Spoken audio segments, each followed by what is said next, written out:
Hey there, folks. I'm Matt Hansen, And I'm John Johnson. and you're listening to Planes, Trains, and Comic Books, the podcast where we discuss favorites we've reread, both classic and new comics we want to read, and everything else in between. And here's the comic we picked this week. Hey there, everybody. Welcome back to another episode of Planes, Trains, and Comic Books. Today we are reading Fire Punch. Fire Punch. Fire Punch. I'll start by saying it is insane. And John, do you have any other words, adjectives that might describe this book? I know going into this, you were like, we have to read this because it's a wild, insane book. And some people really love it. And we're going to see how we fare with it. Like, okay. Yeah, we'll take a look. Matt and I like really, really bad, horror movies or cult classic movies. So we're like, oh yeah, we'll we've heard this one that's like some people really love it and some people really like it because it's crazy. And we're like, okay, well, yeah, let's take a look, and we'll get into it. Yeah, well, I will say I read this, a week earlier just on my own because people were saying it was awesome. And I read it and was like, wow, what? Like, how did they get awesome from that? Because I would say, me and John like to watch bad movies, crazy movies, insane movies. Also, every now and then, those movies, we don't know what they're going to be before we watch them. Sometimes they end up being disturbing or shocking or fucked up movies. I would say this is in that category of a book. And I'm going to go on a limb and say I've never read a comic that was like this, mainly because there's usually editors that stop this kind of thing from happening. So it's this book reminded me of like honestly, it's like Serbian film level of comic. Yeah, that's a pretty good. I think I would have to wholeheartedly agree with that. Yeah. Now, if you haven't seen Serbian film, don't. But if you don't know what that is, you could just generally look up a synopsis of it, and a lot of the same things that happen in this movie happen in that movie happen in this book. So, I guess there's nothing left to say, but just to get into it and start. Where it begins on the first page. Oh, I should say the book is by someone named Tatsuki Fujimoto. So no offense to that guy. He was shooting his shot. I don't know. It says he's written other stuff. So I don't know if that stuff is like different than this, but just based on that, I'm assuming it must be like also crazy and insane. So, but yeah, and we'll say no to the people who do love this. This is just our first initial shock value of like reading this and like not knowing what we're getting into. Right. Well, there's that, and everybody, like what you like. We all like different stuff. This is just in book form was like what? So, like I said, I've watched a movie that's a couple hours long. That's crazy and disturbing and weird. Usually with other people, and we're laughing or we're like, what the fuck or whatever. But this was like me in a room reading a manga, and I was just like, what the fuck? Just saying that, just a note on that, that's funny to think about that way. Because like when you're watching a bad movie and something is like weird, disturbing, or cringy, you have another person to look over at and be on the same level with, and so you can both be like, this is like so weird and crazy and gross, right? Yeah. So that's okay. But when you're sitting in a room yes. reading this by yourself, and you're like, you have to look around and there's nobody, and you're like, oh, I almost feel like gross, awkward and like gross, like looking at this myself. Creepy. Yeah, it'd be like if you found out I watched Serbian film on my own for fun. Yeah. Like that is how I feel like this book could be potentially, especially like I don't think it's this book necessarily is fully on that level, but I definitely feel it if it continues this way. Look, he's gonna have to up the ante all the time, right? So like if it starts here where the fuck does it go? You know what I'm saying? It's on volume 8. That's the other thing. This is volume 1 we're reading. We apparently found out there's 8 volumes of this. So people have read it and wanted people have more. enjoyed this. Yeah. So unless somehow, maybe it's like Game of Thrones or something where it starts off super heavy and then it's like, okay, now that we got you, we can kind of mellow out on some of that stuff and more political intrigue and all that. So maybe it's like that. I don't fucking know. But we gotta get into it because they're like the listeners are gonna be like, what the fuck are they talking about? They won't get to it. Well, let's get to it. Okay. We start off. We're in the cold, in the winter. There's always winter, apparently, because this is a future world where there are people called the Blessed, and they have powers. It's basically like X-Men or something, right? Yeah. But one of them in particular, called the Ice Witch, has, I guess, put the world in total darkness and snow, and like made the world like an ice age or whatever. So, there's just starving people everywhere. In like small communities, and then there's like bigger cities we find out later on, but for the most part we're just focusing on these 2 kids. One of them is named Agni, and that's the brother, and he's like the older brother, and one of them's named Luna, and it's a sister. And it just starts off right away, like the first page you're like, okay, there's 2 kids and it's cold. Second page is one of these kids is about to get his arm cut off. So Agni is about to get his arm chopped off by an axe that his little sister is using. And he's okay with it. And it turns out like that his power is that he can regenerate, and her power is also that she can regenerate, but she's slower than him. Yeah, his takes like seconds usually to regenerate, or seconds to minutes, and then hers takes like hours to regenerate. Right. It still hurts, but he can regenerate it in like a second.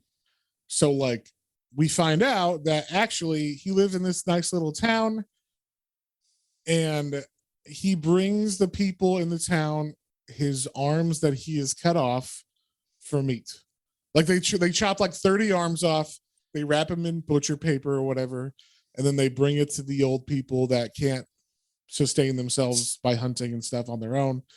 And they're like, well, thank you. I was needing my new re-up of arm meat. Thank you. Like, so what did you think of, okay, so I'll just start with this, John. What did you think of when you got to this page of like old people taking the arms? What the fuck were you like thinking? So yeah, right away it's like, okay, so there's some cannibalism going on technically.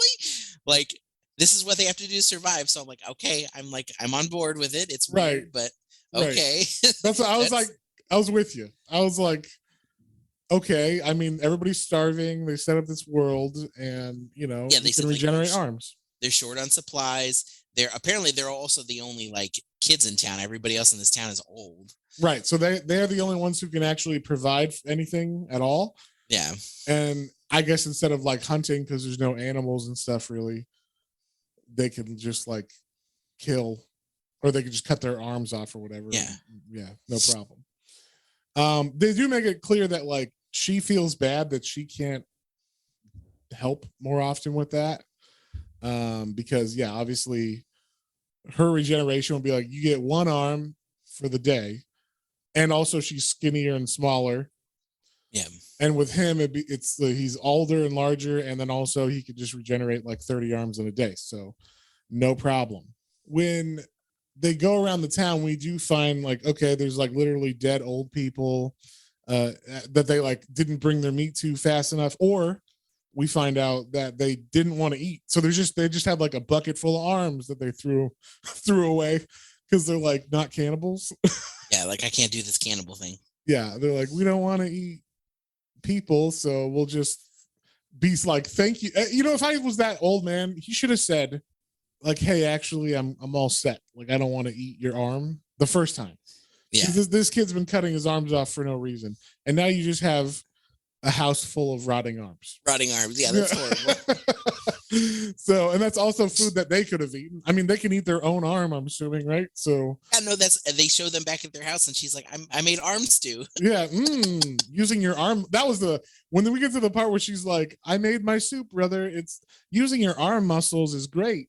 I even put some potato in there. First off, I was like, where the fuck did you get a potato? It's Ice World. There ain't no potatoes in Ice World. Potatoes. She had leftover potatoes. Yeah, there's like not much, little to no green anywhere, they were saying. So yeah, but I guess they have some rations of some sort. Yeah, they have some Chunky's Campbell soup or whatever of potato soup. I threw a little bit of that in there. Yeah, exactly. But yeah, it's just so weird. Like the concept of like, this is how we're going to start this comic. This guy cuts off his arms and feeds a village and himself with arms. Okay, I guess. Okay. I mean, okay, it's weird, but I'll let it happen. I'll allow it. And so then another weird thing happens.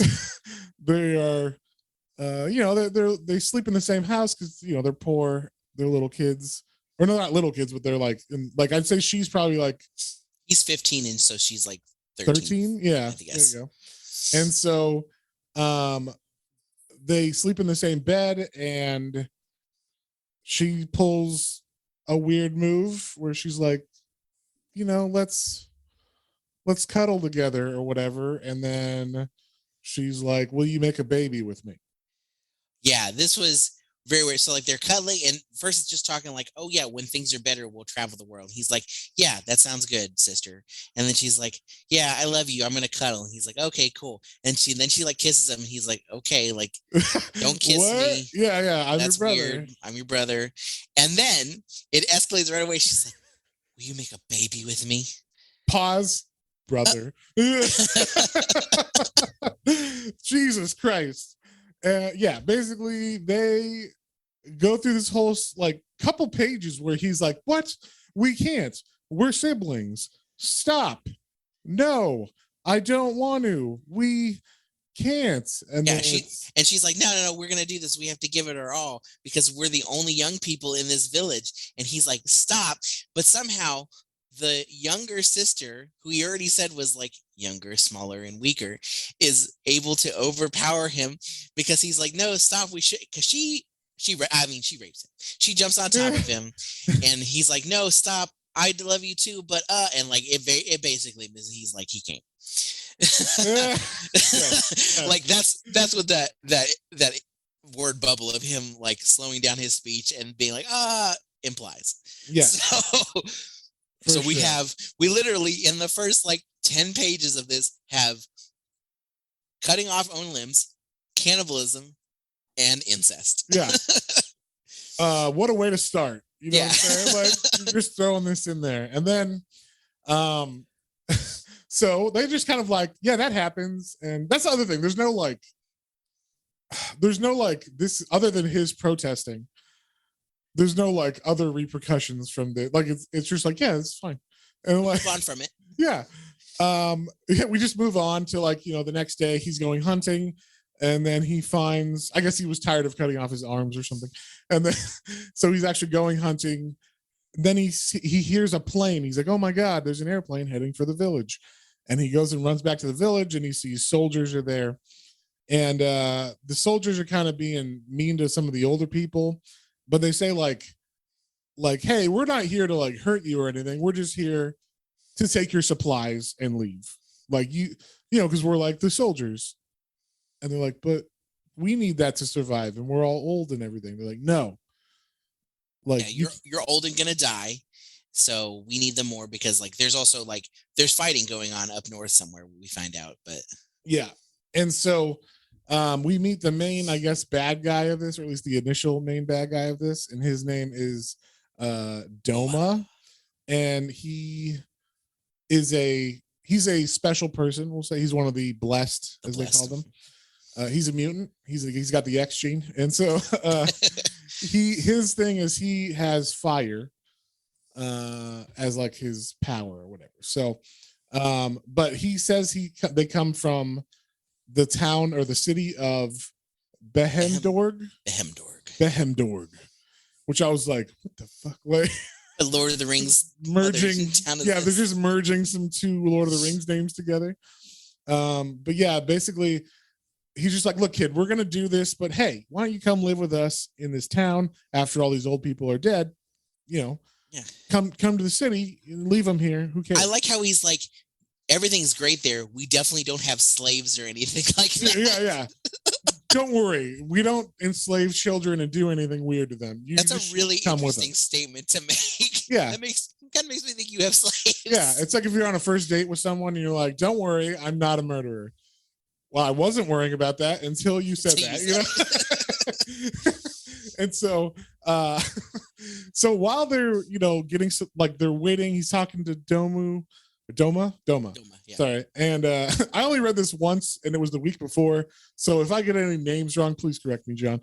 I don't want to reread it for this time. So, but I understand. Yeah. And so the soldiers go to collect all the supplies that they're stealing from this town, and they find just oodles of arms. We'll say like just I love your description. Oodles of arms. Yeah, just so many arms of people that they're like, holy shit, these old people are murdering everybody that comes into this village and eating them. They're cannibals. There's just so many arm bones. It's weird that they're only arms, but you know. But it's obviously they're eating people. So. Yeah, maybe they only like the arms and they just discarded the rest of it. But they're definitely eating arms of people. And so the Doma guy is like, what? These are cannibals. Like, basically, we're gonna kill them all. And like, you are all disgusting, horrible people for being cannibals. So like, he takes off his glove. He's gonna do his power or whatever. And then he oh wait, what? Oh, he does ask, is anybody have a blessing, a cool power in this village before I, take y'all to do something here? And everybody's like, wow, we don't know what you're talking about. And so he's like, okay. Yeah. So then he gives us a nice little I guess exposition of what his powers can do. Besides just being fire, it's a specific fire. It is a flame that will only be extinguished once the fuel has fully been used up. So say if you have a log, you know, on the fire and he lights it, it will never go out until that log is completely burned and nothing on it will burn anymore. It's just ash or charcoal. So it's the JFK flame, the forever flame, for the eternal flame. There you go. So there's a reason why that's important, is because our guy here is regenerative. Yeah. So the next page is just, you know, he's literally burned this entire town to death, except we are left with the two bodies that are still alive. There's the boy, Agni, and his sister Luna, and they won't fucking die because the flames will not go out. So he's just like a page of him on fire. His eyes are on fire. Everything's on fire. It's like he was sprayed with napalm and he's just constantly burning because the fire won't leave until it fully burns up. And he just continuously regenerates. So then he's saying like, I'm in so much pain and it's just so, you know, and he's crawling, he's trying to find his sister and he sees her, but her regeneration, like we said, is much slower. So he basically just sees her and like she realizes that she's not going to make it. Like she's going to die because hers is too slow. Yeah. So they do have like a moment where he's crawling towards her and every like inch closer he has like a flashback of them and their family, and because he's old enough to remember the earth before the winter, and so he's remembering they had a sheep and and his sister loves sheep and all this shit, and so like and then like them together, and then what I'm assuming is that last night they fucked because he's like caressing her face and she's saying brother or whatever, and so and this was funny. I thought, okay, so like he reaches out to her, and you think they're gonna like hold hands or whatever as she's like dying, but they like just fist bump. It looks like a fist bump. Yeah. Yeah, he literally just like daps her, and like, yeah, I just thought it was funny that she's like totally burned up, and the reason why, like, you can tell she's completely like dead-ish, or why he thinks she's dead, is because like her body is not covered in flames for the most part. It's almost all burned out except for like her one eyeball, and then like she looks more like a skeleton, whereas he, like, even his hair is still there. Like, Yeah. his hair on his head is still on fire in there. So like he's just like looks like his arms and flesh is just completely burned and fucked up. So yeah, I don't know. He just sees her, and then he has a vision of like, I don't, is it him and his parents? Oh, no. That's him and his sister with a child. Okay, that's what I thought. I was 100%. like, that's super creepy that he's like, I was gonna be a dad or whatever, like with my sister. And yeah, I don't know. It's just creepy and weird. You're supposed to feel sad, like, oh, he was gonna be a dad, and that's yeah, but I don't know how sad you could be about that. Yeah. Well, as a reader, it's hard to feel. Yeah. The fist bump was weird too, because she's like, live, and I know that it's partially like she wants him to go on or whatnot, but like I also it felt like maybe she was giving him the rest of her power, but I don't know, maybe that was just me inferring. Either way, I think it was just a fist bump, but it's just, I miss you, bro. Yes. So now this guy is on fire constantly. He is like always in pain, always feeling the flames on his flesh, his eyeballs, his mouth, everything. He starts talking, we get like the inner dialogue. We get a montage basically of like what he's going through over the next 5 years. Yeah, and like literally like years go by, and it shows like every year or so he learns to like do a little bit more of like being able to control something of his body while it's still being on fire. Right. So at first he had to like learn how to breathe with flames, because every time he breathes in, it's like fire air going into his lungs and coming out. And so he had to like realize, like, just get used to breathing fire, basically, like fire air. And then after that, he could like figure out how to stand up and then walk while on fire, and just like kind of ignoring the pain. And then eventually he's able to just start walking in the snow. And he's got like, oh, actually he's eight years later, it cuts to where he's like, I am ready to get my revenge, as he like walks in the snow, and he knows all he wants to do now is kill Doma. Like, that's it for killing his sister. And he didn't even care about the people in the village. He's like, yeah, that sucked too, but obviously it's just my sister is what I because of my sister mama, or my sister wife. My sister wife, as what happens. So then we like get introduced, because it's 8 years later, to a kid that is in the back of a truck in like a cell where they're keeping all these other children and people, and he's been captured by the soldiers from that city, Behem Morgue. And like we said, this is 8 years later, so these aren't the same ones that we saw. These are like future ones, obviously. Yeah, just other soldiers. Yeah. So they pull over because the drivers are like, they're talking about like, man, these slaves will be great, won't they? Like, yeah, exactly. At least we get that like right away. Like, oh no, they have slaves in this place. And yeah, I mean, they kind of go into these like, yeah, the slaves, and like the men work till they die, and like some of the kids, like the pretty ones go to the rich, and the ugly ones breed until they're dead. Like, just ridiculous. Yes. Like horrible things that they do in this place that the other guy before was like, yeah, just come along, it'll be great. Yeah. Oh, we don't have slaves, if that's what you're worried about. Yeah. What? But yeah, so and then he says that they're lucky to be slaves in Behem Morgue. So it's like, or Behem Dorg, sorry, I'm gonna say it wrong, but yeah, so like he's like, even though we're doing all these horrible things to them, at least it's better than being out here in the snow, right?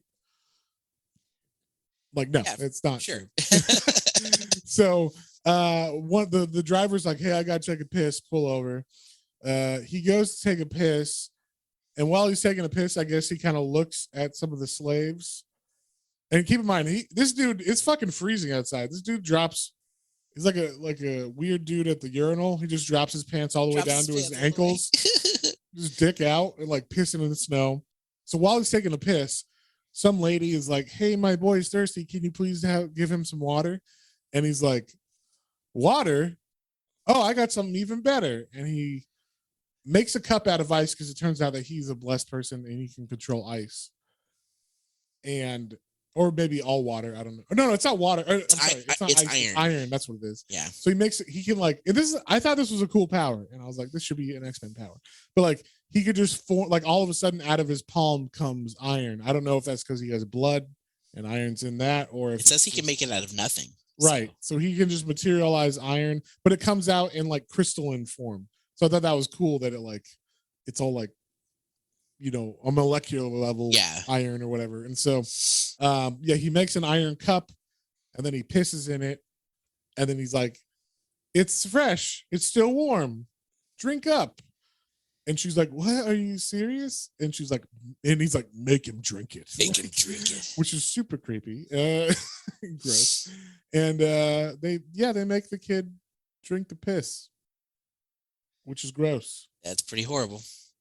Yeah, and like all the other soldiers are laughing, ha ha ha, like, ha, you made him drink piss.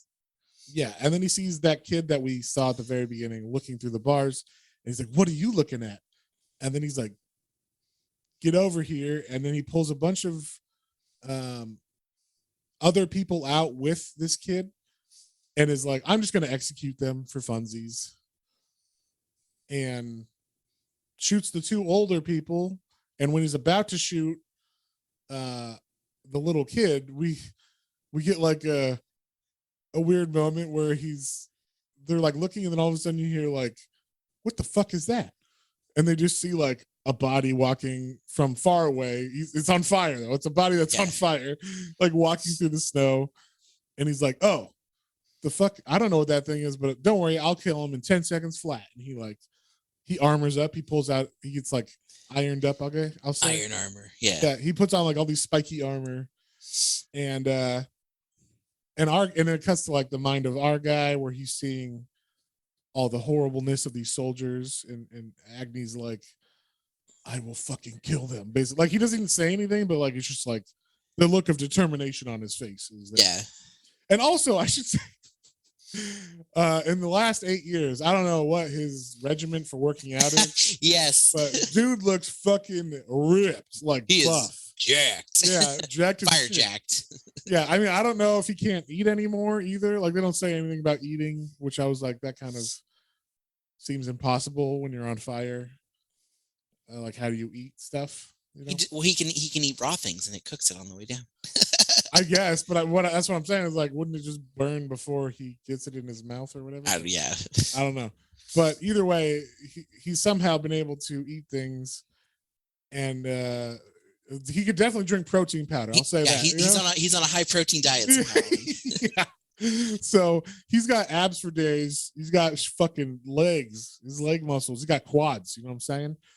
He's been walking in the snow. He's got the muscles. So he just starts walking up to the guy, the soldier that's all ironed out, and he just walks towards him. The guy punches him.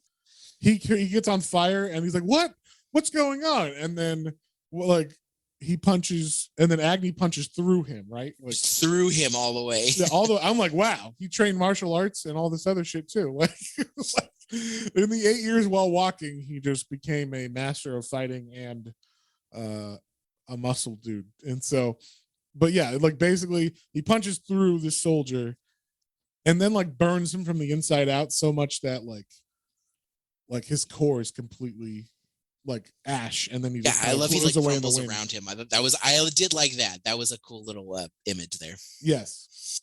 And then all the prisoners are like looking at Agni like, "Oh my god," and he's like looking at them like, I don't know, just like surprised, I guess, that it happened and that these people were there. They're probably scared that he's gonna like burn them to death or whatever. But then we get in the second chapter, we get like a little story of how what happened to them before, what happened to Agni and his sister Yeah. before they were in that village. And basically, they had been found by some people who were doing what the kids were doing anyway. They're just cutting. They're using the kids as like a meat source. They're cutting the arms off and eating them. And so that's like initially the fucked up thing that happens. And then one of the guys that's doing the cutting of people's arms, of the kids' arms, he realizes, hey, you're a girl, to the sister, and is like, I guess I'm gonna rape you. Well, does he not say that it's the dad? Like, that's what I took from it. Is it not? Are they called? I don't think so. Are they just for? Well, they said something about like something about father, right? If they did, I don't think they're talking about like maybe he was crying out to his dad or something. Or maybe he was forced to. I thought it was saying that like when the guy was going to rape her, it was like no father, but oh really? No, it says that he turned their mom and dad into fuel. Oh, okay. That's what it was. Yeah. Okay, so maybe he was then maybe they were crying out. I think he's crying out to dad. Like that would be even more fucked up if he's got all these happy memories about his mom and dad before, and then then with like halfway through his happy memories just turn into like the dad cutting them up and like raping the sister or whatever. But yeah, basically that would be more fucked up then. But I'm glad. Okay, yes, good. Yes, it didn't happen. But we do get a very fucked up scene where this dude walks up to her, and they just call the kids firewood because they burn their arms besides eating them as well. Yeah, because flesh burns, I guess. So, he's the captor has the kids tied up. He's like, the brother's like, you better not do anything to my sister, and he like hits the brother with a knife, but like he regenerates, so it doesn't do anything. And then he walks up to the girl and like zips down his pants and is just like, suck it, yeah. Suck oh my it. God. So the brother's like, oh my God, like, no, don't do that to her. And he does like what you would assume he would do, because obviously he can regenerate. He fucking like rips his arm off while this dude's like, he doesn't quite, I don't think he actually does anything other than get creepy with her and like stick his fingers in her mouth or whatever. He's doing like shit like that before he he's like still attacking her, but he's not like actually raping her yet. And so our main guy Agni rips off his arm, or he breaks it so they can get out of the shackle. So that hurts really bad, I would assume. Yeah. But the guy doesn't even realize it because he's so like into the raping that he's about to do.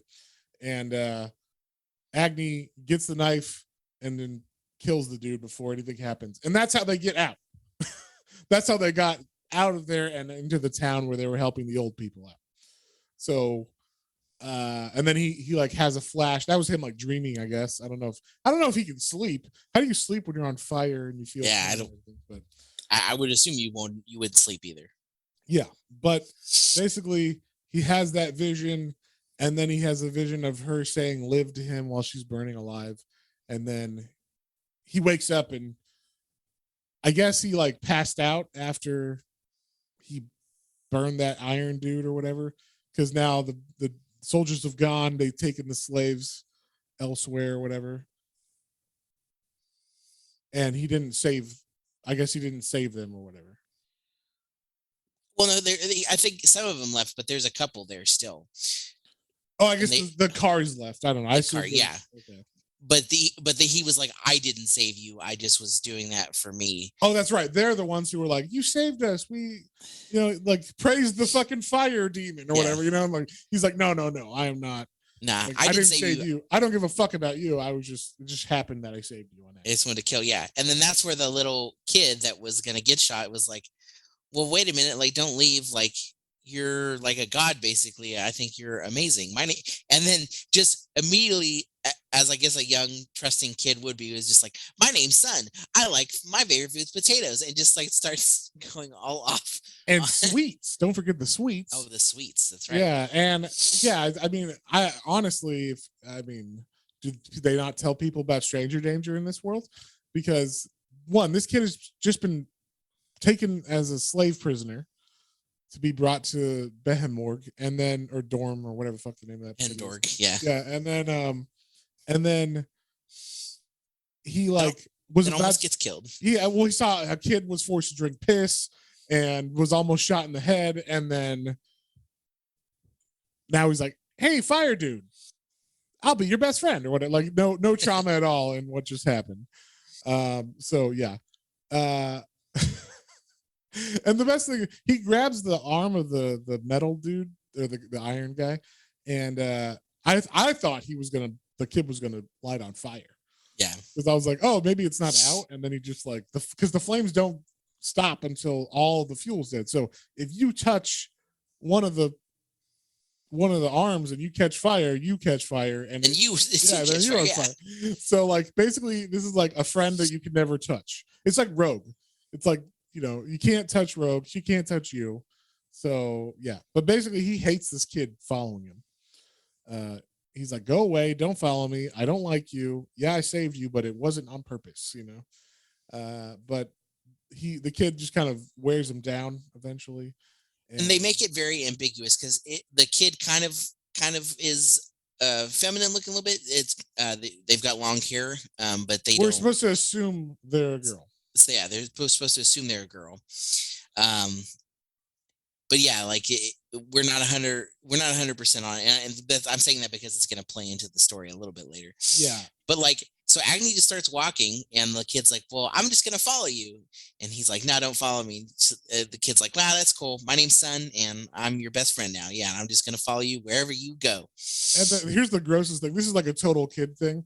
He reaches in his pocket and he pulls out a wrapper full of sugar that's been in his pocket forever. Like literally for like years, because he says like later on that his older brother gave him this fucking sugar packet or whatever. Yeah, and he's like, "You want to lick it?" It's like, "No, I don't want to lick your gross fucking sugar, kid. Yeah, that's been in your pocket for years or whatever." Yeah, it was. I just reminded me of like something from like Bad Santa or whatever, like that little kid that's just oblivious to this mean person. And yes. Like, I made you a pickle or whatever, like you want some candy, and there's just like chocolate all over his gross face with like snot and everything. That's why I figured this kid was like that, where like he doesn't know how gross that sugar looks. There's just like lint and like like dried bits of boogers in it or whatever. And like, you want to lick of it, like just gross.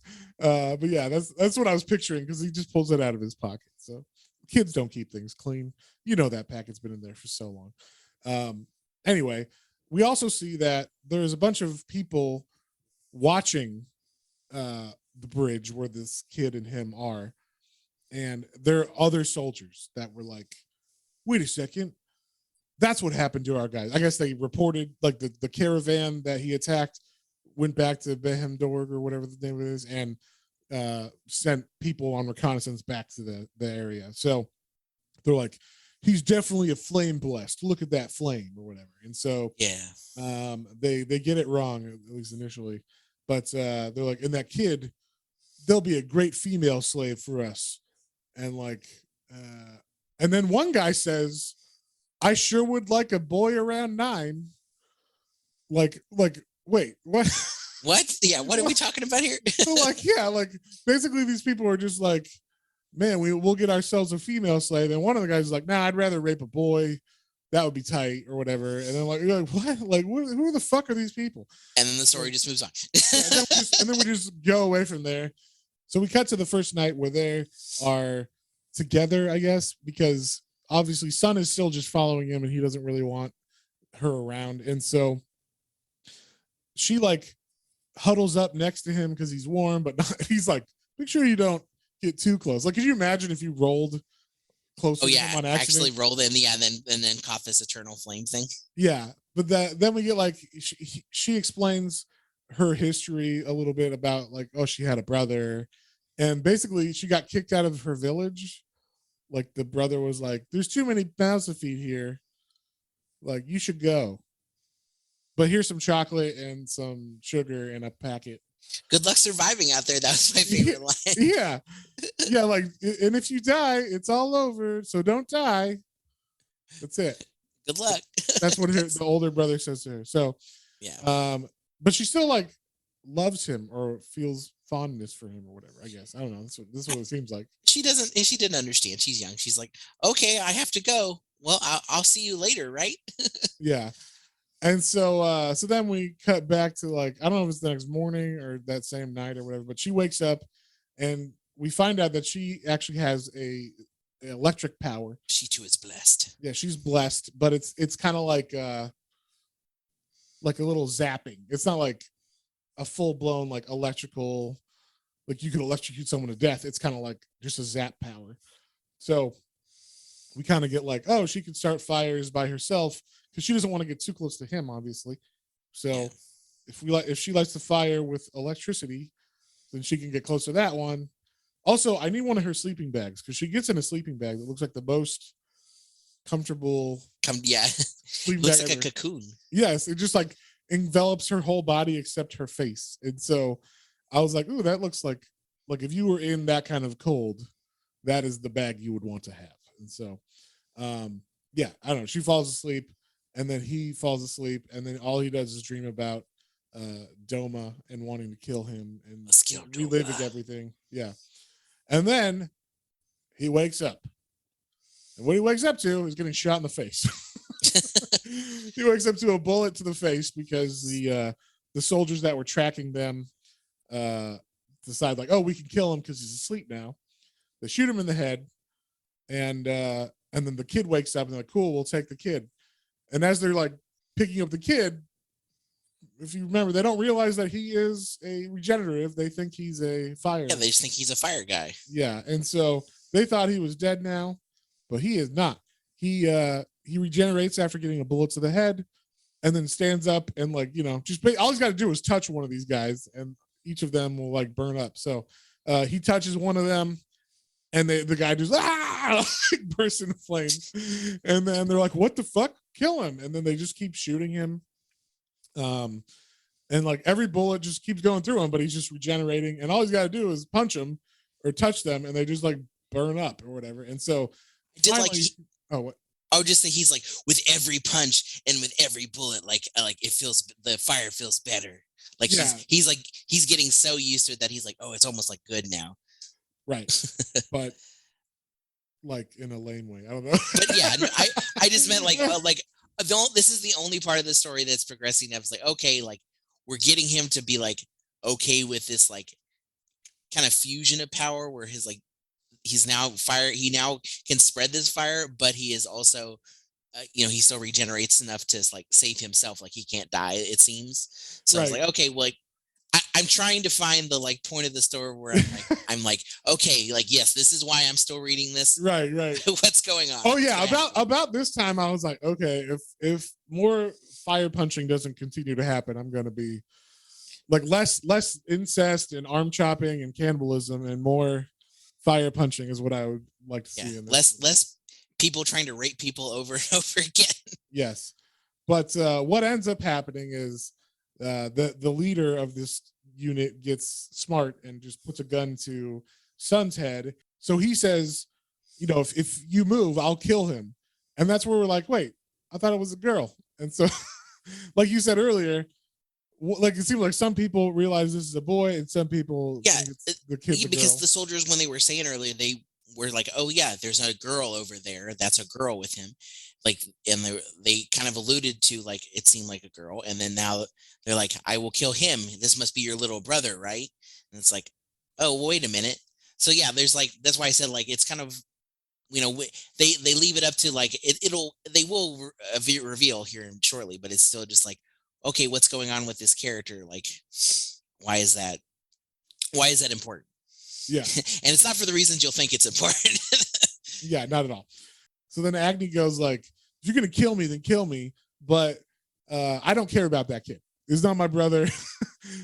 This guy won't stop following me or whatever. So, and the kid looks at him and goes like, I want to live, but please, like he's pleading to him. And then he says, if I die, then please live for me. Fire punch, man, or whatever, like, and then like then Agni. I don't want to call him Fire Punch just because the name of it's Fire Punch. That might as well. Yeah, might as well. So I'll just call him Fire Punch because fuck it. Agni's a weird name for me to say. So Fire Punch gets the feels. He remembers, and this is funny to me. I laughed out loud personally because it looks like they fist bump, him and his sister, when she died. Every time he remembers her, it's that fist bumping. Yeah. So it's like a super serious moment, and what he remembers is like little fist bumps with his sister burning alive. It's just a funny image that I couldn't stop laughing at. And it's ridiculous. But he has a moment where he's like remembering that his sister told him to live, and specifically the dap moment where they're like, fist bump. And then the guy's like, fine, I'll kill you. I don't care. I'll kill the kid too. And he punches the kid, and the kid zaps him with the electricity. And then I guess like an avalanche happens. It was kind of like unclear to me, but that's basically. Yeah, they have this moment where it's like, okay, like, oh, like maybe I shouldn't kill you because you were blessed too. Like something weird is going on here.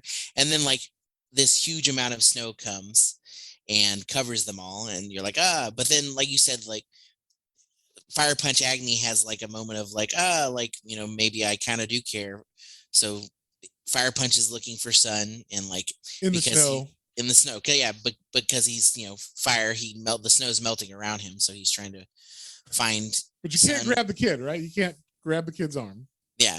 I thought that was funny. I was like, he can like get close to him and like melt the snow with his hand or whatever, but he can't like touch him. Yeah. So yeah, that's basically he like just sits next to the kid and flares up the snow and melts it. So that's the kid's alive, and he's like, wow, thank you. It's a miracle. It's a miracle. And so it has like a flashback to church for some reason. Like, I always knew miracles were real or whatever. Yeah. It's like, okay. But then it gets weird again, because this is where like, okay, I'm like I've saved you, but like stay away from me. I don't really like you that much anymore. And so like Fire Punch is going to walk off again, and Sun's like, well, wait, and he's like, no, I'm good. And he's like, no, I just gotta pee real fast, Sun. And he's like, okay, well, I guess go pee.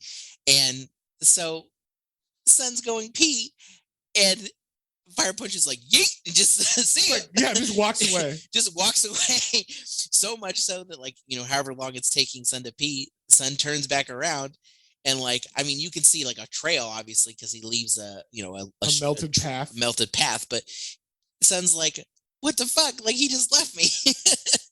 Yeah. So he's following the path, and then out of nowhere, some snowmobilers come, and they're just more soldiers basically. And one of them is like, hey, hop on, kid. The kid doesn't know that they're soldiers.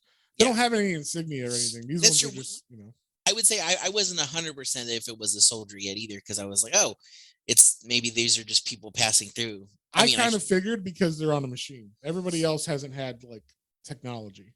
That's true. So a guy in a snowmobile to me is like very obviously a bad person. But this kid is stupid. So the guy's like, hop on, I'll take you to your parents. And then it turns out he was like one of the next group of soldiers that were looking for Fire Punch. And when they find, he's like, there he is. There's my family. They find him, and it turns out he's there to kill him. So he cuts off the head of Fire Punch with a knife. Yeah, it was cool. He like jumps off this was cool. He jumps off the snowmobile and like ka-cha, and has like a big machete or something, like just chops off. Yeah, it's a pretty sick looking sword. It's got like a weird curve at the end of it, so it's made for cutting heads. And the sword is like on fire now because it touched him. Right.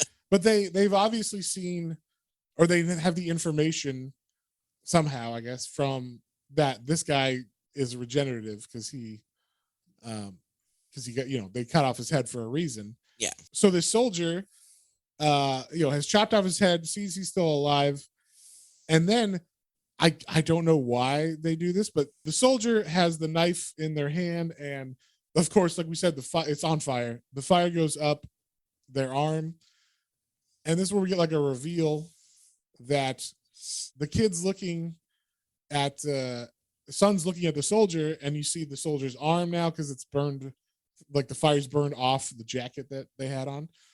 And then the soldier goes, "Oh, it's Doma's flames."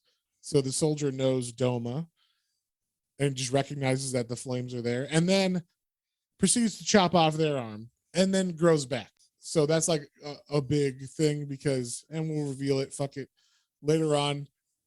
He thinks that Fire Punch thinks that that's his sister. Now, you might be asking yourself, how is Fire Punch still alive later on? Well, they take his head, which is still trying to regenerate the body, and they just keep shooting it over and over and over to stop it from regenerating the body. They wrap it in some flame retardant materials so they can like carry it. There's a bunch of other snowmobiles pull up and all these soldiers pop up, and then there's like bam, bam, bam, bam, bam, bam, just shooting the head so it can't regenerate. Yeah, they throw a flame retardant thing around it while they're still shooting it. Yeah, and basically they just have to continuously keep shooting it in the head so that it stops, or that Fire Punch doesn't regenerate his body. And then that's where we find like the soldier who cut off their arm goes to pick up the body of his body that is now burned up. I guess his body, once cut from his head, is on fire or burns up finally. Burns up, yeah. Yeah, because otherwise he would make two of himself, I guess. Yes, I guess that's how it would be. So his body actually does burn up all the way finally. And then the soldier takes off her goggles and picks up the arm. And then we see it looks like his sister. Looks like me, but obviously older. We don't know. We don't know. Honestly, we don't get a reveal of that in the rest of this one. You're just supposed to be like, oh, because they show her face, and so you're like, oh, one, it's a girl. Two, she's about the right age. Yeah. But why is she working for the soldiers? And she has fast regeneration now. Right, exactly. Is it her or is it someone else? Yeah, it's interesting.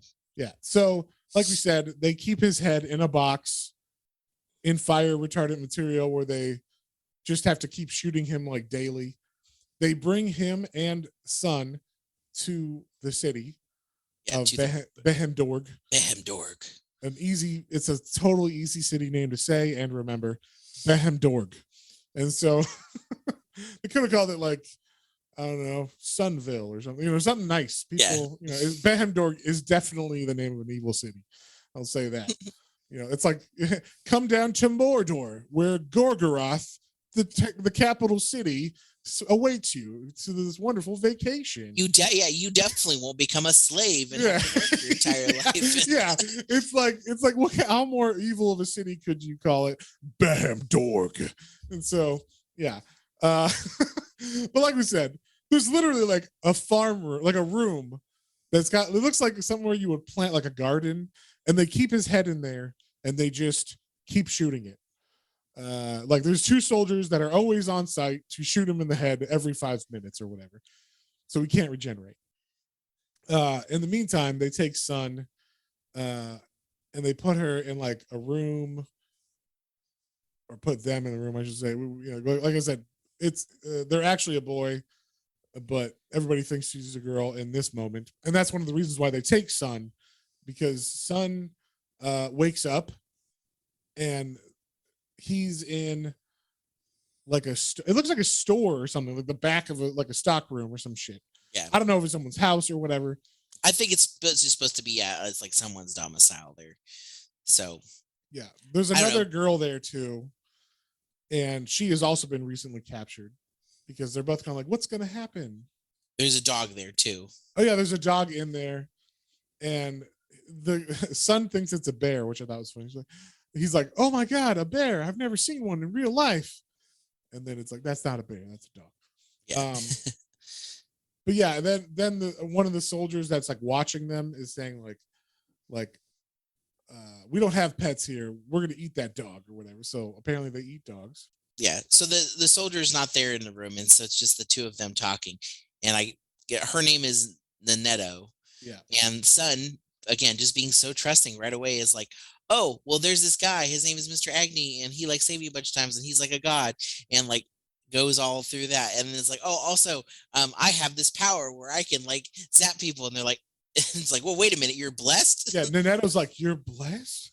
Like, do you have an escape plan or whatever? And so, like, they come up with a plan where they're like, something bad's gonna happen. So whenever the soldiers come in here, I'll talk to the guy or whatever, and then I'll stick out my tongue. I'll give you the signal, which is me going, and like sticking out my tongue, and then you zap him, and then we'll escape. I did like he said, like, we have to do this because they're basically probably gonna rape us girls. Because they, we're either like pets to them, or we're gonna like have babies for them. And again, showing Sun is very young and naive, is like, how do people even have babies? Like, it's alluding because of what is about to happen. Because Sun doesn't understand any of this. Yeah, Nanetto's the one who said they're gonna rape us and make us have babies. So this guy walks in, and he seems like a nice guy. He's got his Steve Jobs out. He's got his like turtleneck on, and he looks like a nice guy. He's got 2 huskies with him. Yeah, comes in, they're happy looking dogs too. Yeah, they're kissing his face. They love this guy. He takes care of them, you know what I'm saying? And the dogs are like happy to see them, and they're like, oh, cool.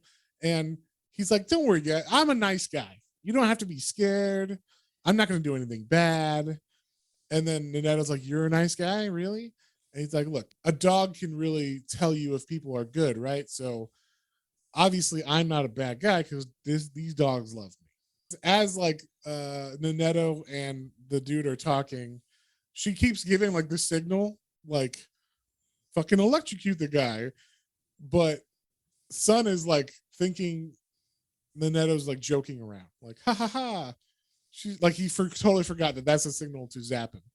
So he just starts laughing, and then Nanetto's like, what the fuck? That was a signal. And he's like, oh, I'm sorry. And then the guy's like, hey, let me introduce you to your job. Like, you are slaves, but I'm not a bad guy. But first, so let me just introduce you to your job now that we've talked a little bit and got to know each other. You can't eat if you don't work. And then he goes on to explain, these dogs are both boys, and they're good boys. So you two are going to have sex with them. That's your job. Oh my fucking God. Yeah. So, and now bestiality. Jesus Christ. What the fuck am I reading? When I knew this was happening. I was like, this comic has proven that it's trying to be edgy or whatever. The second that guy comes in with the dogs, I was like, really? Are we going here? Are we going there? And when it got, like, at first I was like, maybe I'm wrong because maybe they escaped. They came up with the plan or whatever. Or maybe he is a nice guy for some reason. I doubt it, but he's too nice. He's got anybody that wears a turtleneck and has a face like that, like just super bland looking, is a murderer. So like, and so I was just like, he's too nice, and then the funny thing is that after he's like, you're gonna have sex with him, Nanetto's like, oh my God, she kind of freaked out. And then Sun's like, sex, and like it's spelled SEKS because he doesn't know what sex is. What's sex? And then the guy explains, I want you to have sex with them because I like watching people have sex with animals. Now take off your clothes and stick out your ass. He says that in this comic. That is, I'm not saying those, that is not paraphrase. No, those are the literal quote. Words on the page. I cannot explain or stress how crazy this comic got at the very end, but it was already crazy and it just amped it up at the very end here. So Nanetto is still like, what? And then Sun is like, I want to go first because he, like we said, doesn't know what sex is. So he just like pulls his pants down and is like, I can't wait to show my butt. Like, what the fuck is wrong with this kid? Yeah. And then he pulls down his pants, sticks his ass out, and the guy's like, wait, you're a boy? Because he can see his balls or whatever. It's like, and like Nanetto's like, you have a penis or whatever.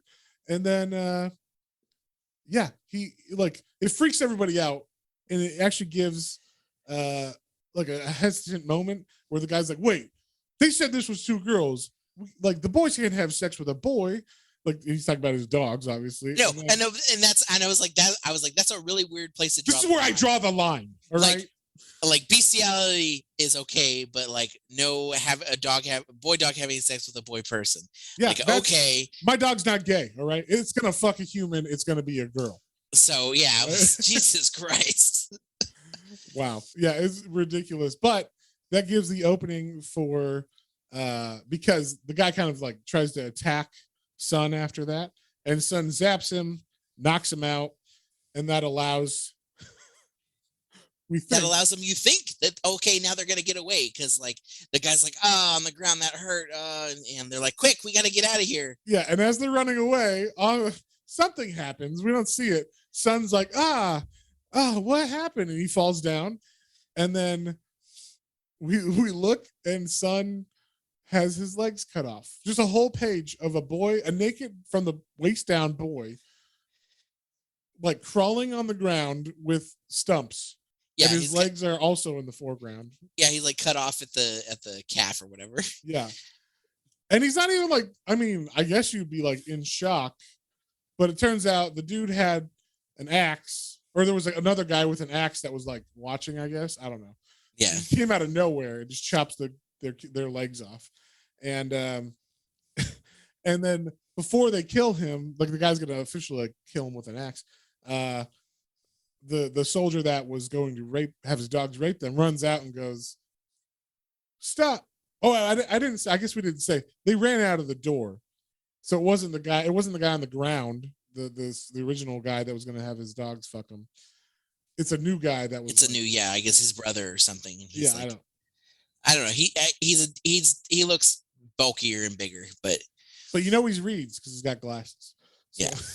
All these people look like, I don't know, Harvard graduates, and then like they all have like turtlenecks and like sweater vests. Yeah, this guy's got like a nice button down and like a sweater vest over top of it. I don't know. They look like, entrepreneurs or something. I don't know.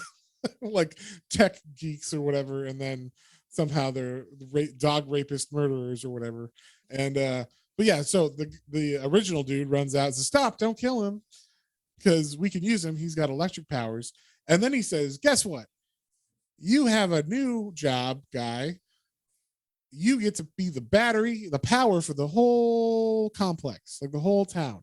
Yeah, like that's what we're gonna drain the shit out of your life. You're just gonna be a battery for all the electricity of the whole town." Yeah, I love that they heat up something, they cauterize the wounds in the end of his legs, and it's like, we're gonna strap you to this board and plug you up, and you're gonna become a battery. Yep. So that is the fate of this kid.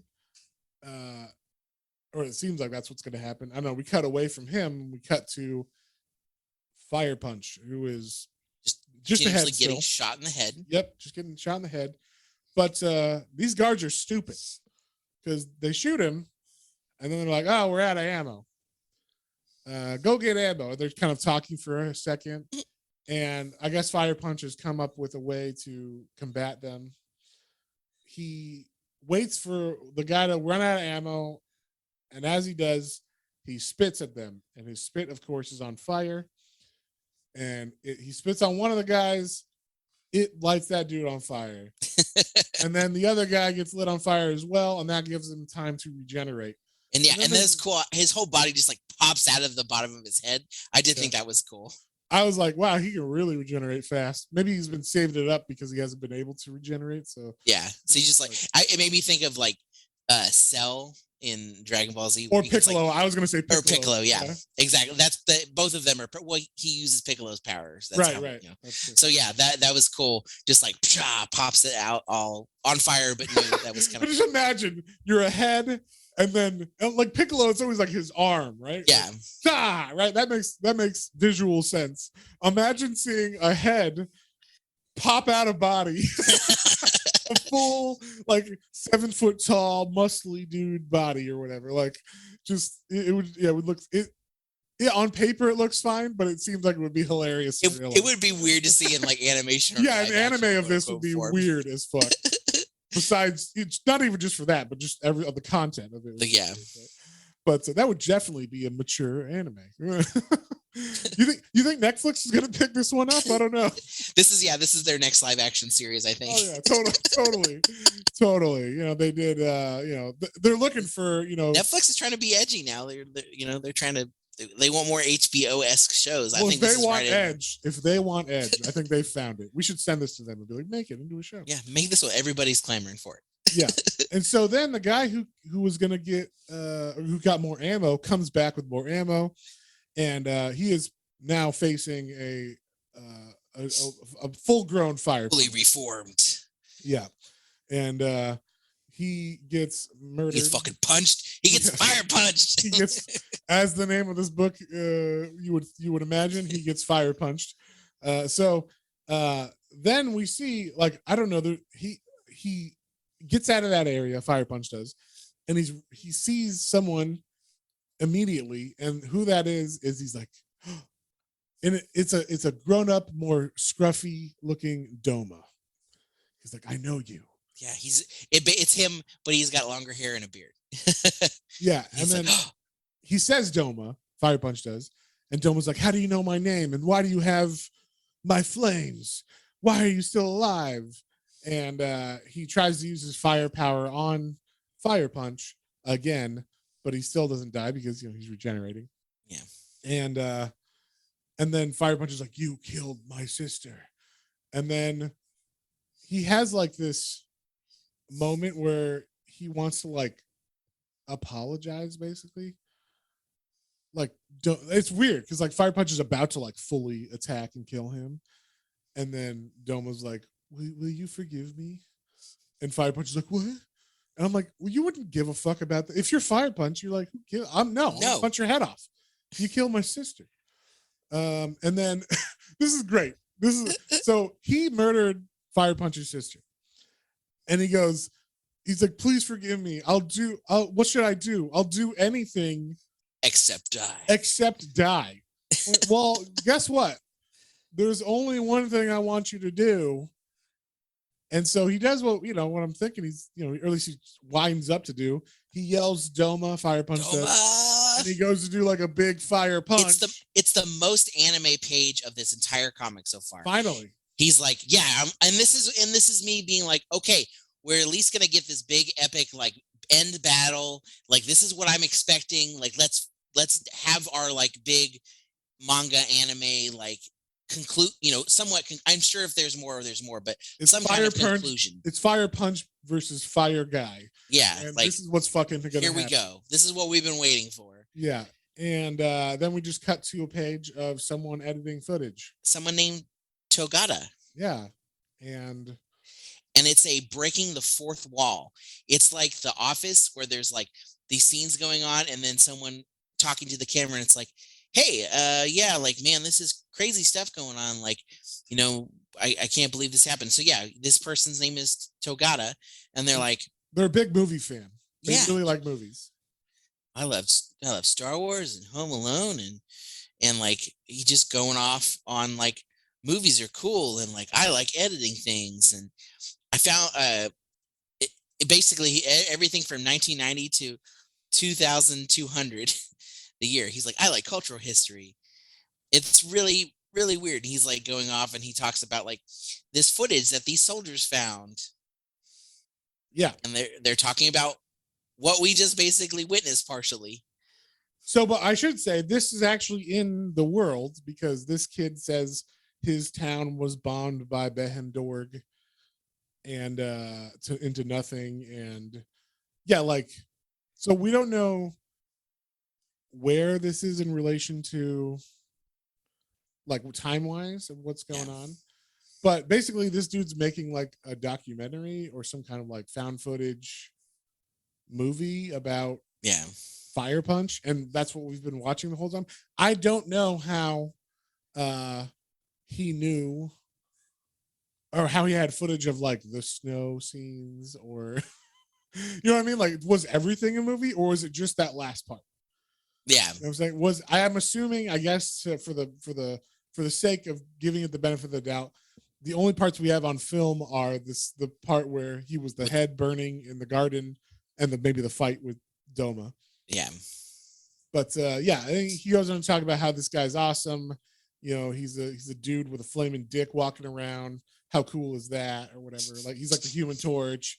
Yeah, and so like he goes and he mentions that he's kind of like he makes fun of the story because he's like breaking the fourth wall a bit, and he's saying like what kind of story is that? A dude walking around naked? Why doesn't he have clothes? And like all this kind of stuff. So it's like a weird thing that he's talking about, and so he's like, what should I call my movie project?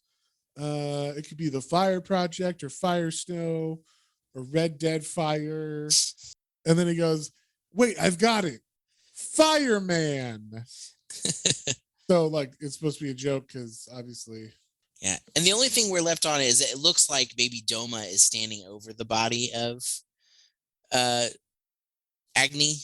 I it's hard to tell. That's what it kind of looks like because that guy's not on fire. Yeah, or he might be looking at the body of one of the other soldiers that was burned or something. We don't know. They just leave it hanging.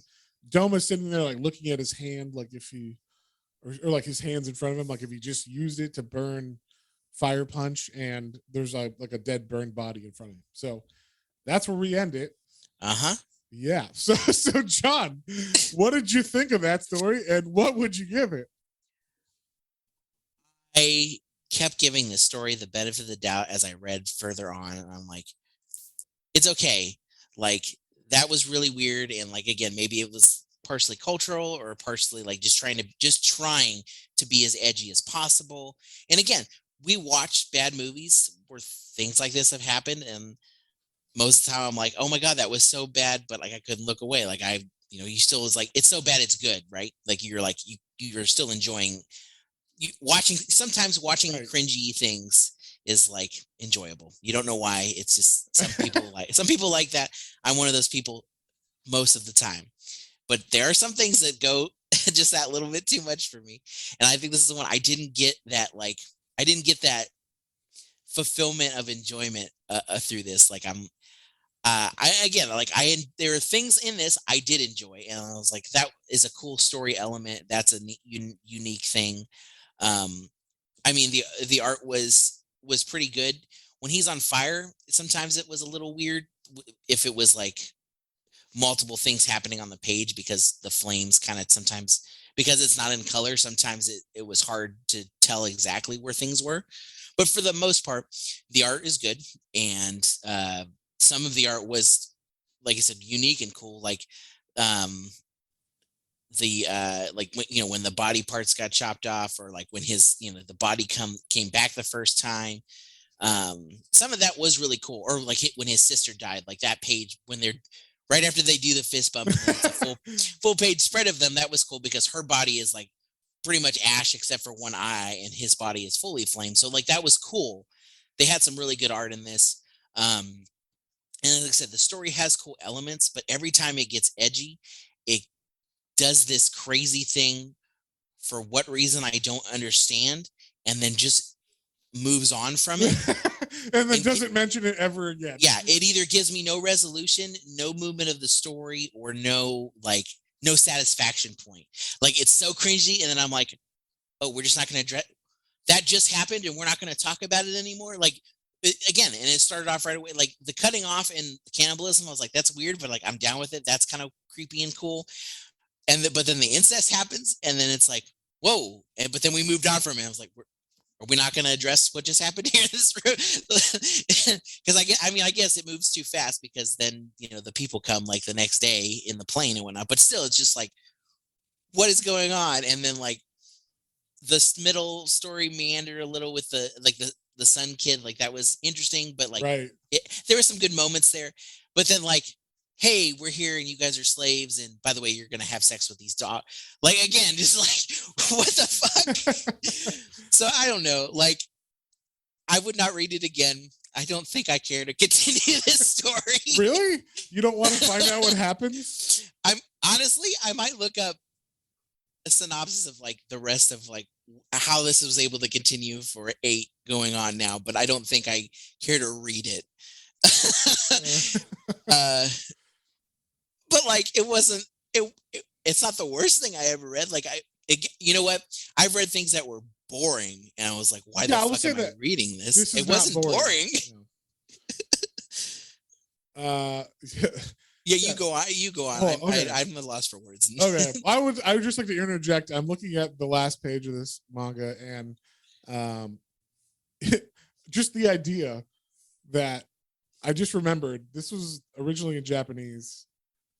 It was reprinted in America, right? Obviously, in 2018, that's when this was reprinted in America, and it had to be translated by someone named Christine Dashiell, who had to read this and translate it into English without being a manga fan or knowing anything about manga. I'm assuming You just might be. We don't know that. You sometimes when you take those jobs, sometimes you're a fan. possibly, but more than likely, it's just a job, and you're just translating because you're the translator for this That's company true. or whatever. So, I mean, even if you are a fan of manga or comics, and you're translating like Berserk or whatever, you're like, wow, that's fucked up.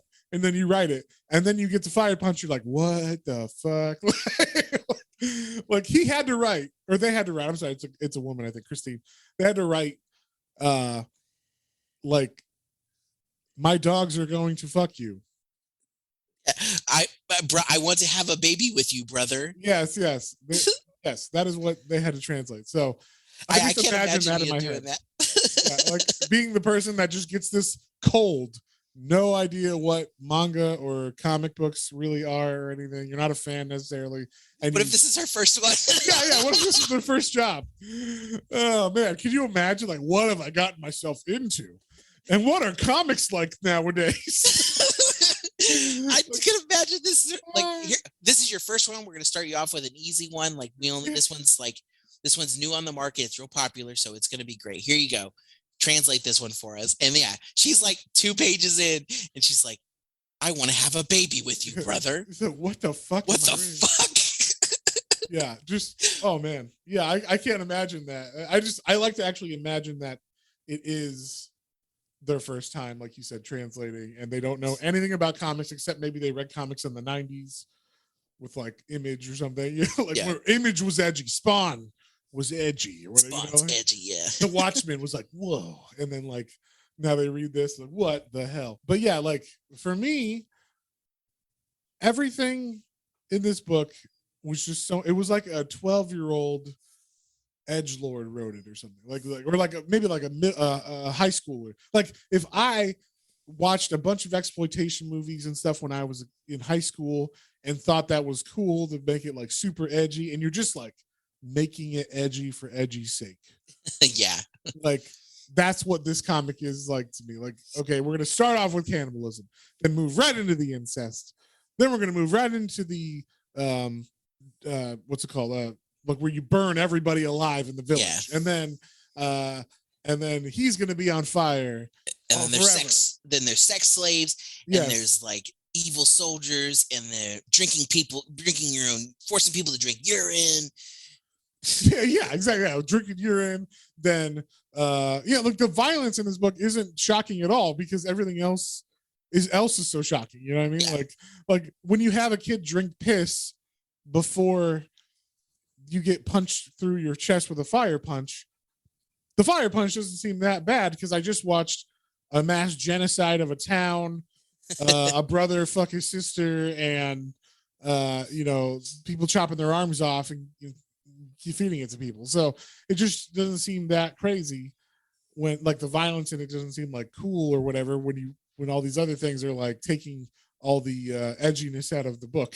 So there's only so much edgy you can take, you know what I'm saying? Like it's like if you had an action movie where like here's your hero and he like just does a regular like fight scene where he punches someone, but the rest of the movie is just explosions.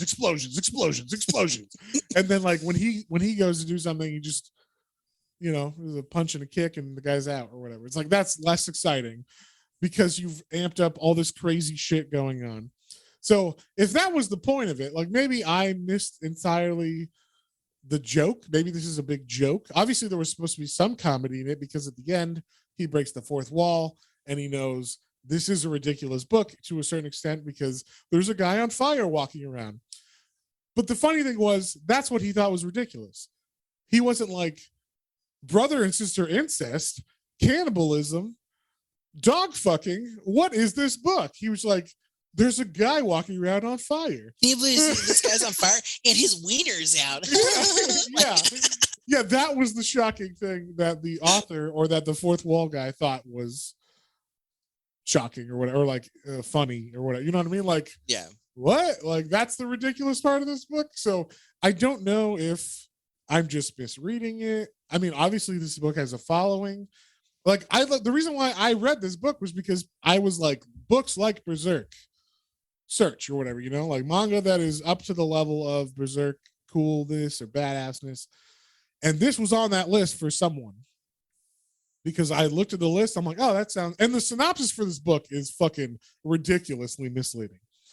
I mean, obviously, it is a mature title, but the synopsis that I read for this book sounded so badass. It was just like a dude and his sister get burned alive in a village. He is blessed with regeneration, so he's constantly on fire. Like he's reborn as someone on fire, but you know, now he's getting revenge for the man who killed his sister. That's what the book. And like, yeah, like that's the whole synopsis. Yeah. And I'm like, that sounds badass. Like, dude on fire, walking around, murdering people or whatever. It's like, that sounds cool and like ridiculous and fun. But then like I open the first page and it's like arm chopping off. I'm like, all right, cannibalism. That's weird, but I'll run with it. And then it was like weird incest scene with brother or sister. Like, okay. And then it's like, yeah, it just progressively is not about the dude on fire. It's about all these other edgy parts. Yeah. That like just totally take the wind out of the sails of the fireman, you know, the fire punch, you know, like it should be called fucked up incest dog movie or whatever, you know, or dog book or whatever, because that's what would be more accurate to what the title or what the book is about or what's in it, I guess, the content inside. Yeah. But yeah, so did you rate it? You didn't rate it yet, right? No, I didn't rate it. I was holding my breath. And again, I'm so in saying this, I'm taking this as I'm still coming, you know, I'm just more reading manga now. This is only the fourth or fifth manga I've read fully. I will say, hey, let's okay, comparing it to the manga we've read. Another book that you could say is similar to this, maybe in the shock factor and everything, would be MPD Psycho. Yeah. But that one didn't seem like it was doing it for like shock factor's sake. Like, sure, you were like, holy shit, but it fit the story and the tone of the book. No, yeah, and all the things that were shocking, they still addressed and were part of the story. Right. It was the shocking things in this happened, and then they moved on from it. Yeah. Yeah, it seemed like they're doing it for shock's sake, and then like, anyway, back to the story that we were talking about earlier. Yeah. Like, yeah, it was just like, what? Like, if you cut out all those scenes and you just had the brother be a hunter and he had deer meat and he was the guy that supplied the meat for the town because he goes hunting the next day. Yeah. He doesn't need to chop his arm off. He can get deer or whatever, apparently. And so, yeah, you could have him be the hunter for the town. And then, yeah, it could be like when accidents happen and like people freak out and then he's like, oh no, it's cool. And his arm comes back. Exactly. You could show that or whatever. And or like the brother and sister just being close. And like it could be like, oh, like, you know, like him holding his sister at night, just being like, it'll be okay. I know mom and dad aren't here, but one day this will all be okay. And she's like, I love you, bro. And she's like, I love you. He's like, I love you too. And like that, you just get a regular, normal relationship. Yeah. Like the incest, I have no idea why that had to be there, why that had to happen. Exactly. If I'll tell you this, if that is his sister and it comes back and she's pregnant and had the baby and he has a son now. Now I kind of do want to know. So maybe that's what keeps people coming back. The shock factor just has to ante up every time about maybe his life and story or whatever. Who knows? But either way, I mean, like if that was the story, if what we just said happened, and then like the dude, the soldier makes the kid drink piss and gets punched through, I think that scene would have had a bit more cachet. Like it would have felt like, obviously you can have bad guys do bad stuff and you're like, holy fuck. I felt like, so like when he punches through him, that would have been like, whoa, cool fire punching scene. Yeah. But then, you know, when we get to the like dog fucking scene, it it just seemed like that was like, it doesn't have, they could just do the regular, like, you're going to be sex slaves or whatever. You know what I mean? Like, why does it have to be dog fucking? You know what I mean? Like, Yeah. like if you're going to have a scene like that, obviously these are bad people who do have slaves and they've talked about sex slaves before. Why do the dogs have to be the fucking the people? You know, why? And they go as far as like the kid drops his pants and puts his ass up in the air, like, Yeah, okay. yeah. And it's like, whoa. Yeah. I'm really glad they didn't show the dogs fucking kids or whatever. Maybe they couldn't because it's like, you know, that would be too far. But I don't know. I hope so, but like, I don't. Yeah. Yeah, but it was just, I just don't understand, like, things like that. I'm like, you didn't need that in this book to be cool or show, you know what I mean? Like, you could definitely, like, I feel like Berserk has shocking moments, but when they happen, it's for a reason. It's part of the story, like you said, and they don't just sweep it under the rug and be like, well, that happened anyway.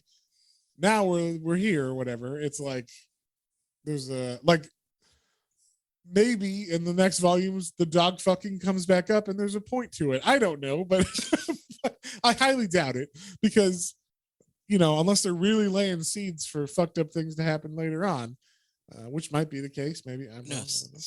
Hey, if you're a Fire Punch fan, let us know what happens. Yeah, you know what? If you all the plot points that we pointed out that made no sense as far as like having the story progress, if they all do, please let us know in the comments of like, oh no, this comes back and this comes back. Like, please let us know because I might look up some synopses and stuff, but I'm not going to read any more of this. Yeah. That's how I feel as well. Unless, I mean, hey, like I said, if you're like the biggest Fire Punch fan and you can describe it in such a way in an email that makes me want to read it, yeah, maybe I will check out the other volumes. If you guys are listening and you're like, no, you don't understand, this is an amazing story, and you want to subscribe to our coffee, and you're like, no, you have to read the next one because this gets even wilder. If you want to do that, we will, because that's what you guys want. But as far as like just us trying something, this one wasn't for me. But we're gonna get a bunch of donations now. just to keep reading. Yeah, they're gonna make us read this. Anyway, so overall, I would say this is going to be my lowest one, and it is not to do with the actual like interesting plot points and the art. Like, again, those things I did enjoy and were good, but I cannot, in good faith of everything we've done on this podcast and everything we've read, give it the same that I've given even our baseline of Batman Hush. So this one I am going to give a 4. I am going to give a 4. I'm still going to be. Wow, that's higher than I thought you were going to give it. Well, I thought about giving it lower. I really did. But I'm going to be generous and say again, like, the plot points I liked, and the art was good overall. So I will give this a 4. Well, that's very generous of you, John. So while reading this, I was about the time after he punches through the iron blessed soldier or whatever, the one that made the kid drink piss. I was just kind of like, after that, and they're, you know, in the snow or whatever, and he meets Sun, and like Sun won't stop following him. I was just kind of like, I feel like I'm done with this story. Like, I was forcing myself to read it just so I could get through the manga so we could do it for the podcast. I really didn't like this manga. Like, and that's the other thing about this was one of the things I was telling you. I thought like one of the maybe the tropes or the biases I had against manga before I started reading it, you know, where I was just like, oh, that's the stuff that is either super edgy and doesn't quite live up to it in story or whatever, or is just tonally all over the place. And I feel like this book was both of those things. It was like the main story is super simple and straightforward. You know, guy's sister gets killed. He's got powers. He goes to get revenge. Exactly. He's on fire. Cool. That sounds basic and whatever. The edgy stuff was the only thing in this book that I thought was even like interesting, as far as just like, what the fuck? Like that's all I remembered from the story. I didn't remember anything in between Like I didn't remember Sun was in the middle of the book until we started looking at it again. After he punches through the guy, and then I thought it went straight to the dog fucking or whatever. Like that's like literally I was like, and then he captures the kid, and then and I'm like, oh wait, there's a whole middle section. There is a middle section, but the most important thing where there was that's how they capture his head. But like, yeah, I mean, basically the story moved from piss chopping off head, dog fucking. Right, but there was a bunch of shit in the middle of those things that I was just like, why is this even here? You know what I mean? Yeah, like, no, that's what I'm saying. For like important plot points, though, it was piss cup, punch through body, cut off head, dog fucking. Right.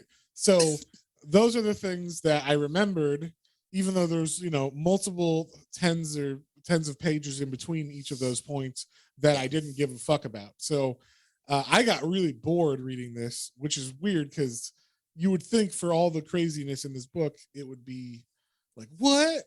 I must continue. What else could he do? How can he go crazier than what just happened?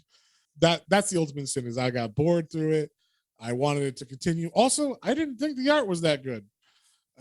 Just compared to like the books I do like Berserk or even like Claymore or whatever. Like I read those books and I'm like, there's some solid art in this stuff, and they look different and everything. This just kind of seemed like average, typical art or whatever. It wasn't like good. It wasn't bad. It was just like, yeah, that's art. It gets the point across. I didn't notice anything crazy or like amazing with it. I thought some of the people had weird faces, but whatever. Like when we read MPD Psycho, something about that dude's art was very like clean and precise. It stood out. It really fit the serial killer vibe. Yeah. Whereas this just looked like regular art to me. So I said for the most part, like that's what I mean. It was like it was good, and it was like I could tell everything was going on. Sans, like I said, sometimes some of the fire things that was a little bit, and I think it would have been better if those were in color because, like I said, that I think that then you would have been able to tell some of the line work. Yeah, that's just the medium. You're gonna have that problem in any manga. That's like. As an American or as someone who's used to reading American comics or North American comics or that style of comic, the color helps you determine or distinguish between things like the fire, right? Because they're trying to show flames, but it's just wispy lines, right? So you're like, okay, I guess he's on fire still. But sometimes I'd be like, wait, is he out? They're like, no, it's not out. It's just we're so close pulled into his body that the flames are outside of our camera view or whatever. Yeah. So we don't see the flames when we're that close to his face or whatever. So things like that, except if it's on his eyeball. That's usually how you do if he was still on fire, is one of his eyes would be on fire as well. Yeah, it was just the one eyeball. But yeah, so yeah, I'm gonna give this book, and I think I can't remember what our lowest book is. Do you remember? I don't remember. It's Batman Hush. No, that's not our lowest book. It's not not my lowest book. I know I gave one a 4 sometime, and it was because I got bored. I'm pretty sure through it. So I don't recall offhand. Okay, I don't remember what it was either, but I know I gave one book a 4. Everything else has been a 5 or up, and I'm gonna give this book a 3 because I just didn't want to continue it. I didn't feel like any of it was kind of like cool or original.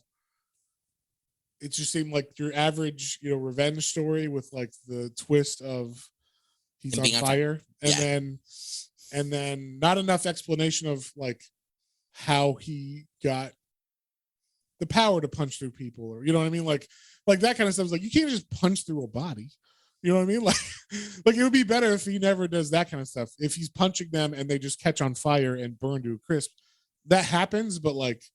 That should be should be able to like punch through people or whatever. Yeah, but the fact that exactly he punched through a guy. Yeah.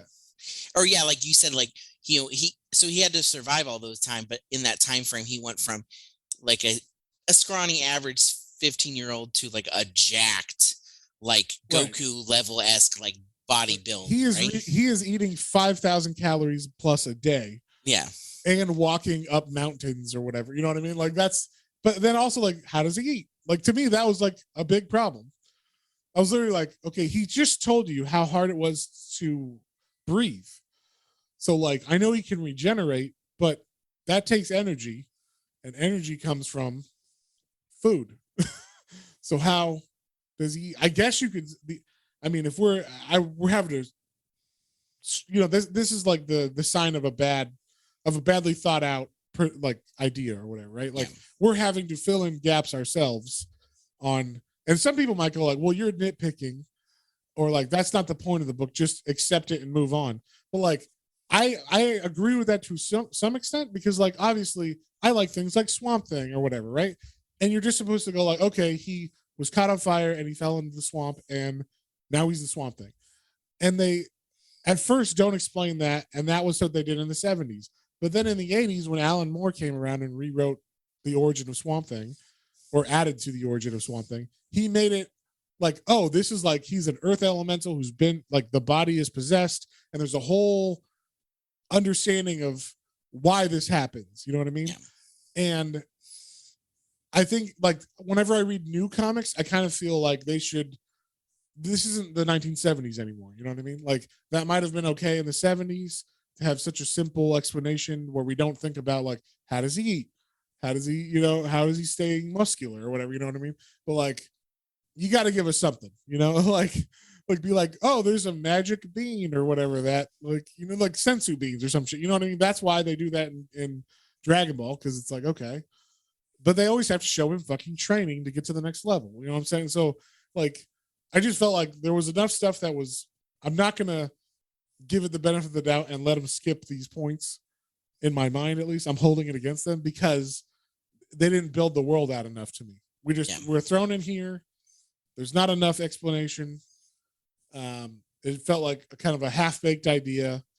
Especially you're saying this and saying that makes me think like, yeah, like this is the introductory one too, where usually that would be the thing that you would say is, oh, there was too much explanation of like the backstory, and right. I mean, we didn't really get much of any of that. So well, and the thing is, like some people like the first volume of Berserk is kind of like that, where you're just thrown in and this is happening and stuff's going on and it's shocking and like what, but like with that it was like you could tell in the background the guy had ideas for the world that were like there were laws established. You know what I mean? Yeah. Like you could just feel like this guy has established the laws of this world already, and he's writing this book. We don't know what the laws are, and things are happening we don't understand, but the laws are there. And I felt like that with like Swamp Thing or whatever. At the beginning, they didn't have those laws. It was just like, it's a book about a swamp man. And when you're a little kid, that's fine. But then when in the 80s, when Alan Moore redoes the origin of it and like introduces all this complex background stuff, that's when you can go back and read it now, and now it feels better because the world has been more complete or whatever. You know what I mean? So I can go back and read the 70s stuff and it feels like, okay, now I know. It's like it's got a firm foundation.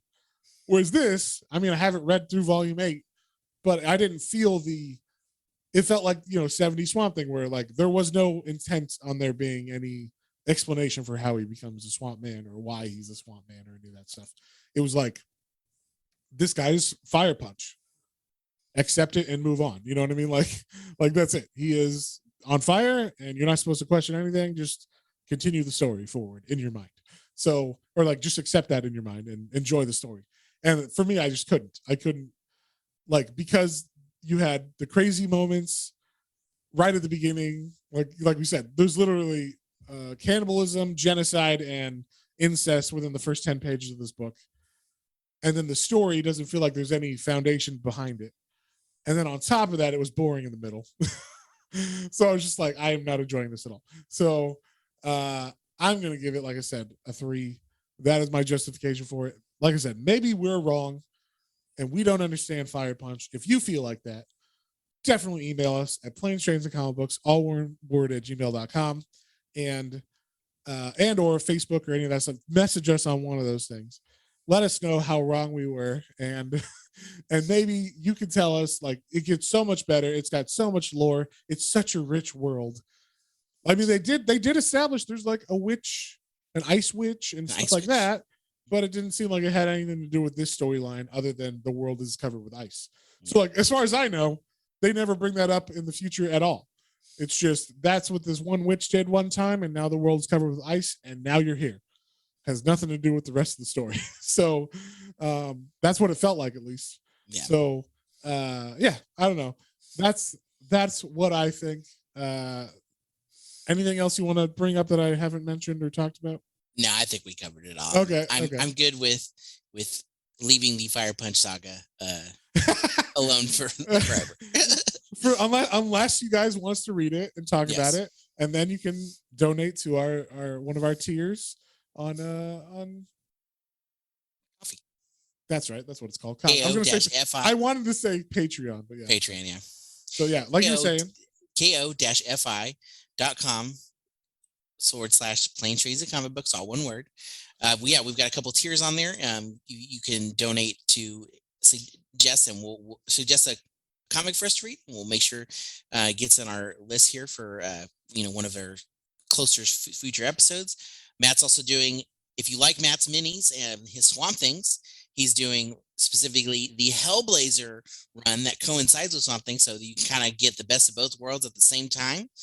And that's one of our tiers on there. And what is it, like, that one's $3? Yeah, that's our $3 tier. Yeah, so check if that's something you like. Check it out. And we definitely have a lot of fun stuff in the pipeline.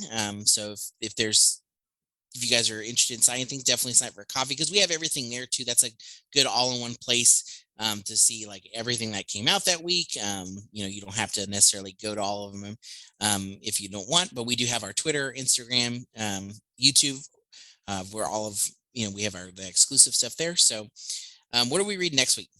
Next week we're going back to our old buddies, Jeff Loeb and Tim Sale, one of our favorite creator teams. We had to give ourselves a little mouth rinse, get the taste out of our mouth from Fire Punch. This sounds so good. I feel like I have my heart was like, oh, that's right.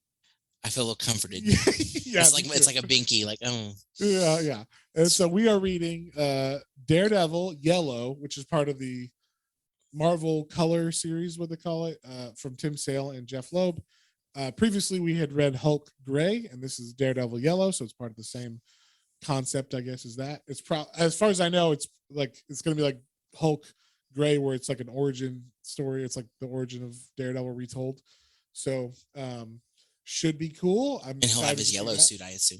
Yes, that's why he has his yellow suit, because it's the original Daredevil. If you didn't know, Daredevil's original suit was yellow, not red. So yeah, that's because he's color. That's because he's blind, so he didn't realize the wrong color. He always thought it was red and didn't know. That would be fucking hilarious if they did that. Like, if someone had to have done that in a comic before, or at least had the idea. Like, I can see Frank Miller when he's like writing, being like, and the reason why, because he always gives like reasons why things happen, like why Batman has this thing or that thing. Yeah, it's like the reason why I wore yellow for the first year was because I was blind. That would be hysterical if he was like, he met up with like Spider-Man or someone later, and he's like, yeah, and they're like, oh man, devil, like that's crazy. It's like, yes, the red devil of justice, and they're like, what do you mean red? You're yellow. He's like, my costume, it's red. How do we break this to him? Yeah, so that would be funny, and that should be a web comic of some kind for sure. Just that little panel of like, the red devil of justice, it's like red, yellow, son of a bitch. Yeah. So anyway, but yeah, we're gonna read Daredevil Yellow, and like we said, check it out if you want to read it beforehand, or you can have us spoil it for you. But we will see you guys on the next one. Be sure to check out all of our medias and everything that we talked about, and have a. Oh wait, I want to redo that section of that. And be sure to check out all of our medias that we talked about: Coffee, YouTube, Instagram, Twitter. That's what it's called. Twitter. And I was gonna say tweeter for some reason. And be sure to tell us if Fire Punch is your favorite book and how wrong we are. Maybe we will recheck it out if you give us a good enough reason and you fight for it. Give us your passionate reason for why it's awesome, and maybe we'll check it out again. But until next time, we'll see you guys later on the next one. Bye.